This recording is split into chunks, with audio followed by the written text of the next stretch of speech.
Hello అందరూ ఎలా ఉన్నారు? నేనైతే చాలా బాగున్నానండి. చూడండి, మనం పూజా సామాన్లు, వెండి సామాన్లు ఉంటాయి కదండి, అప్పటికప్పుడు పూజలప్పుడు కడగాలి, తొడవాలి, ఇవన్నీ క్లీన్ చేయాలంటే కొంచెం కష్టం అవుతుంటుంది.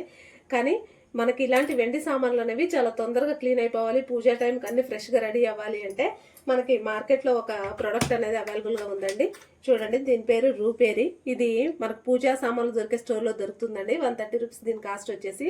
ఈ లిక్విడ్ని ఇలా స్క్రబ్బర్ మీద ఫామ్ చేసేసి మనం ఈ సామాన్లు అనేవి కడిగి తోమేస్తే ఈజీగా మనకి కొత్త వాటిలాగా తలతల మెరిచిపోతాయండి. చూడండి, నేను చేసి చూపిస్తాను. ఇలా ఈ స్క్రబ్బర్ మీద లిక్విడ్ అనేది పోసేసి చూడండి, ఇది ఇలా బ్లాక్గా ఉంది కదా, దీన్ని ఇలాగా స్క్రబ్ చేసేస్తే చాలండి. చూడండి, మీకు ఇక్కడ తేడా కనపడుతుంది. ఎంత బ్లాక్గా ఉన్నటువంటి ఈ వెండి సామాన్లు కూడా ఇలా కొత్త వాటిలో తలతల మెరిచిపోతాయండి. ఈ రూపేరీ లిక్విడ్ వాడితే మీకు పూజ ఉంటుందండి. ఇవన్నీ తోమడం, కడగడం, తొడవడం అనేది కష్టమైపోతుంది, పూజకు లేట్ అవుతూ ఉంటుంది. అలాంటప్పుడు ఇలాంటి లిక్విడ్ మనకి చాలా ఉపయోగపడుతుంది. సిస్టర్స్ అందరూ చూసి కామెంట్ చేయండి. ఇలాంటి చిన్న చిన్న ఇన్ఫర్మేషన్ కోసం మన ఛానల్ని ఫాలో అవ్వండి ఫ్రెండ్స్.